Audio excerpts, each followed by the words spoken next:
శివపురాణంలో విద్యేశ్వర సంహితలో శివపూజ ఎలా చెయ్యాలో, ముఖ్యంగా పార్థివలింగ పూజ, మట్టితో చేసిన శివలింగం చాలా స్పష్టంగా వివరించబడింది. ఇంట్లో నిత్యం శివుణ్ణి పూజించేవారు సులభంగా చేసుకునే దశలవారీ పూజా విధానం శివపురాణం ప్రకారం శివపూజా విధానం. 1. పవిత్రీకరణ సంకల్పం. ఉదయాన్నే స్నానం చేసి శుభ్రమైన దుస్తులు, వీలైతే తెలుపు రంగు ధరించి, నుదురున విభూతి భస్మం పెట్టుకుని పూజకు ఉపక్రమించాలి. ముందుగా ఆచమనం అంటే 3 సార్లు నీళ్లు తాగడం చేసి, ఏ ఉద్దేశ్యంతో పూజ చేస్తున్నారో మనసులో సంకల్పం చెప్పుకోవాలి. 2. గణపతి పూజ. ఏ పూజ ప్రారంభించినా ముందుగా విఘ్నేశ్వరుణ్ణి పూజించాలి. పూజలో ఎలాంటి ఆటంకాలు రాకూడదని పసుపు గణపతికి లేదా వినాయకుడి ప్రతిమకు నమస్కరించి ప్రార్థించాలి. 3. ధ్యానం ఆవాహన. కళ్ళు మూసుకొని కైలాసంలో పార్వతీ సమేతుడైన పరమశివుణ్ణి అంటే పంచముఖాలు, 10 చేతులు, పులిచర్మం, మెడలో పాము ఉన్న ఆకారాన్ని మనసులో ధ్యానించాలి. ఆ తర్వాత స్వామీ, నా పూజను స్వీకరించడానికి దయచేసి ఇక్కడికి రండి అని మనస్ఫూర్తిగా ఆహ్వానించాలి. 4. అభిషేకం అత్యంత ముఖ్యమైనది. శివుడు అభిషేకప్రియుడు. ఓం నమఃశివాయ అనే పంచాక్షరీ మంత్రాన్ని లేదా రుద్రం చదువుతూ శివలింగానికి అభిషేకించాలి. ముందుగా స్వచ్ఛమైన నీటితో, ఆ తర్వాత పాలు, పెరుగు, నెయ్యి, తేనె, పంచదార, పంచామృతాలతో అభిషేకించాలి. చివరిగా గంగాజలంతో లేవా శుద్ధమైన నీటితో మళ్లీ అభిషేకించి శివలింగాన్ని మెత్తని వస్త్రంతో తుడవాలి. 5. అలంకరణ వస్త్రం భస్మం. శివలింగానికి గంధం అంటే చందనాన్ని లేదా విభూతిని 3 రేఖలుగా అంటే త్రిపుంద్రాలుగా అలంకరించాలి. శివుడికి ప్రీతికరమైన రుద్రాక్షిమాలను సమర్పించాలి. 6. పుష్ప బిల్వపత్రార్చన. శివపురాణం ప్రకారం శివుడికి మారేడు దళాలు అంటే బిల్వపత్రాలు అంటే ప్రాణం. ఓం నమఃశివాయ అని స్మరిస్తూ ఒక్కొక్క మారేడు దళాన్ని అంటే 3 ఆకులు ఉన్నదాన్ని బోర్లించి అంటే మృదువైన భాగం లింగానికి తగిలేలా శివలింగంపై ఉంచాలి. తెల్లటి జిల్లేడు పూలు, కనకాంబరాలు, ఉమ్మెత్తపూలతో అష్టోత్తర శతనామావళి అంటే 108 పేర్లు చదువుతూ పూజ చెయ్యాలి. 7. ధూప దీప నైవేద్యాలు. శివుడికి అగరుబత్తీలతో ధూపం వెయ్యాలి. ఆవు నెయ్యి లేదా నువ్వుల నూనెతో దీపారాధన చెయ్యాలి. అనంతరం నైవేద్యంగా పండ్లు, పాలు, బెల్లం లేదా వండిన అన్నం, పరమాన్నం సమర్పించాలి. 8. హారతి మంత్రపుష్పం. చివరిగా కర్పూరంతో నీరాజనమివ్వాలి. చేతిలో కొన్ని పూలు, అక్షతలు పట్టుకొని మంత్రపుష్పం చదివి శివుడి పాదాల వద్ద అంటే శివలింగం వద్ద ఉంచాలి. 9. ప్రదక్షిణ నమస్కారం. సోమసూత్ర ప్రదక్షిణ.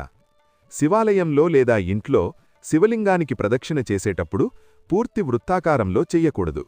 అభిషేక జలం కిందకు వెళ్లే దారిని అంటే సోమసూత్రాన్ని దాటకూడదు. సగం వరకు వెళ్లి మళ్లీ వెనక్కి తిరిగి ప్రదక్షిణ చెయ్యాలి. దీన్ని చండీశ్వర ప్రదక్షిణ అంటారు. 10. క్షమాపణ ప్రార్థన. స్వామి, నాకు మంత్రం, తంత్రం, పూజా విధానం ఏమీ తెలియదు. నా భక్తిని మాత్రమే స్వీకరించి ఈ పూజలో దొర్లిన తప్పులను క్షమించు అని మనసారా వేడుకోవాలి. శివపురాణంలోని ఒక రహస్యం. శివపురాణం ప్రకారం శివుణ్ణి పూజించడానికి కావలసింది గొప్ప గొప్ప వస్తువులు కాదు, నిర్మలమైన మనస్సు. ఎవరైతే ఇతరులకు హాని చెయ్యకుండా, మనసులో ఎలాంటి కల్మషం లేకుండా శివుడికి ఒక్క మారేడు దళం సమర్పిస్తారో వారికి కైలాస ప్రాప్తి తథ్యం అని శివపురాణం చెబుతోంది.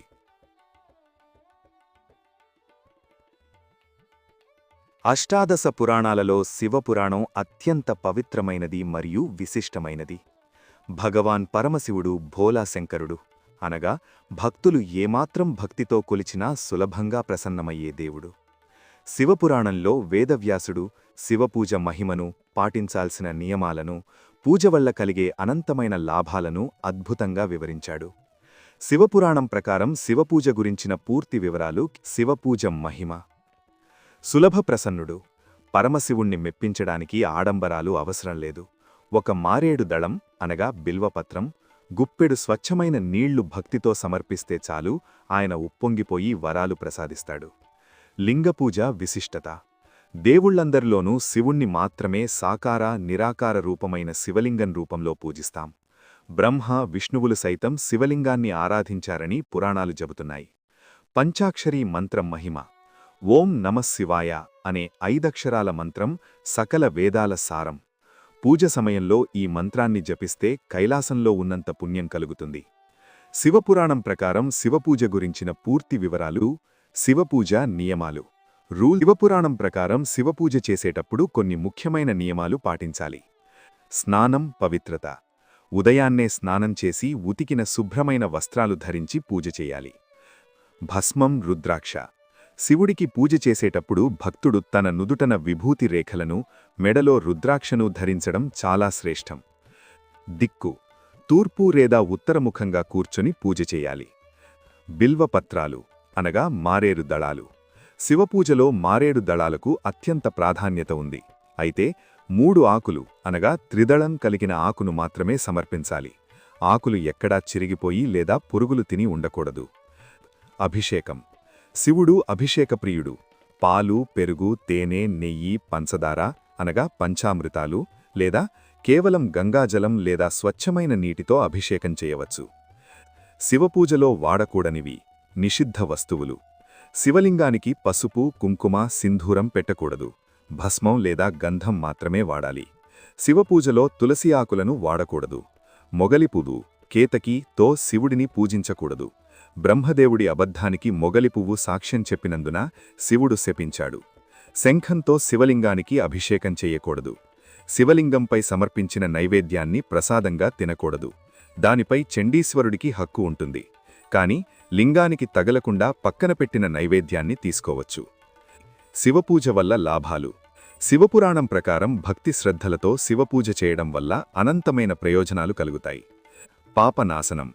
తెలిసి లేదా తెలియక ఈ జన్మలో లేదా గత జన్మలలో చేసిన మహాపాపాలు సైతం శివారాధన వల్ల పటాపంచలైపోతాయి. అపమృత్యు దోష నివారణ.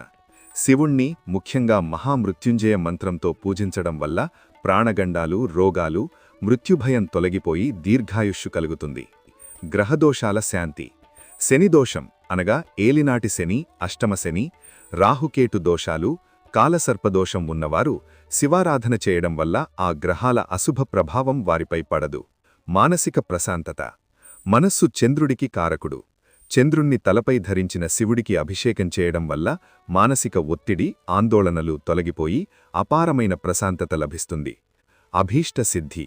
వివాహం ఆలస్యమవుతున్నవారు, సంతానం లేనివారు, ఆర్థిక ఇబ్బందుల్లో ఉన్నవారు రోజూ శివలింగానికి జలాభిషేకం చేస్తే వారి కోరికలు త్వరగా నెరవేరుతాయి. మోక్షప్రాప్తి. అన్నిటికంటే ముఖ్యంగా నిత్యం శివనామస్మరణ చేసే భక్తుడికి మరణానంతరం జననమరణ చక్రం నుండి విముక్తి లభించి శివసాయుజ్యం అనగా కైలాస ప్రాప్తి లేదా మోక్షం సిద్ధిస్తుందని శివపురాణం ఘోషిస్తోంది. ఎలాంటి కష్టమైన వ్రతాలు చేయలేకపోయినా ప్రతిరోజూ ఉదయం స్నానం చేసి శివలింగానికి ఒక చెంబు నీళ్లు పోసి ఒక మారేడు దళం ఉంచి ఓం నమఃశివాయ అని మనసారా స్మరిస్తే చాలు, ఆ పరమశివుడు మీ కష్టాలన్నీ కడతేరుస్తాడు. ఓం నమఃశివాయ. హరహర మహాదేవా.